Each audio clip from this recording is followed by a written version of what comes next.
ça ici. Regarde-moi.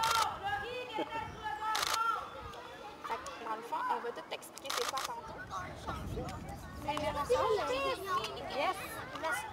Aussi, on explique les symptômes et pourquoi c'est important de l'arracher par rapport aux allergies. Et ensuite, on se mobilise. Dans le fond, aujourd'hui, on est dans la campagne de mobilisation pour l'herbe à poux.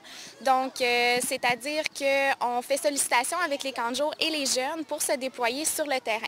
Donc, on explique aux jeunes qu'est-ce que la plante, apprendre à la reconnaître, identifier les symptômes de la plante, puis ensuite, la meilleure façon de s'en débarrasser, on l'arrache et puis on donne quelques trucs aux jeunes et ensuite, on part à la chasse à l'herbe à poux.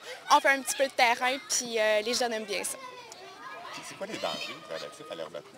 En fait, c'est le symptôme de la rhinite allergique qu'on appelle. C'est le pollen qui est à l'intérieur de la fleur de l'herbe à poux qui se dissipe en nous habituellement. On peut avoir des écoulements nasaux, on peut éternuer, aussi on peut avoir des larmes-mois. Ça pique dans le palais aussi un petit peu.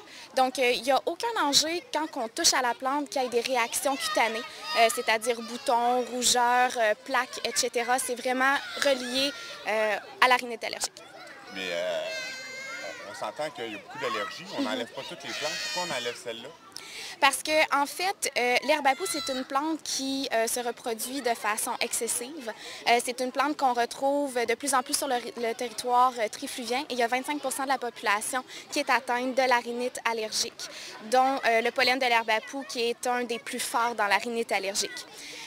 Aussi, c'est que l'herbe à poux, en fait, c'est une plante qui est dans les milieux sablonneux. Donc, on la retrouve vraiment un peu partout. C'est rendu une problématique à Trois-Rivières. Donc, la ville se devait de faire quelque chose. Vous êtes rendu à quelle année? Ça fait combien de temps que vous faites ça? L'année passée, on a commencé à cartographier la plante, c'est-à-dire qu'on va sur le terrain, dans les zones problématiques, on fait une cartographie. Cette année, on continue encore, on reprend la cartographie, mais aussi on fait beaucoup de sensibilisation. On est tombé plus là-dedans cet été, avec de la mobilisation, bien entendu, avec les camps de jour. On a aussi une journée d'arrachage avec ECOF CDEC, une collaboration qu'on a été chercher avec un organisme communautaire, et ils font du porte-à-porte aussi pour sensibiliser et mobiliser.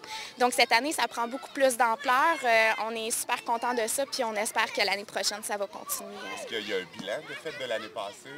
Oui, il y a un rapport qui a été fait l'année passée. Cette année aussi, il va y avoir un rapport et dans les deux rapports, il y a toujours des recommandations qu'on fait pour essayer d'améliorer la situation. Merci beaucoup. Ça me fait plaisir.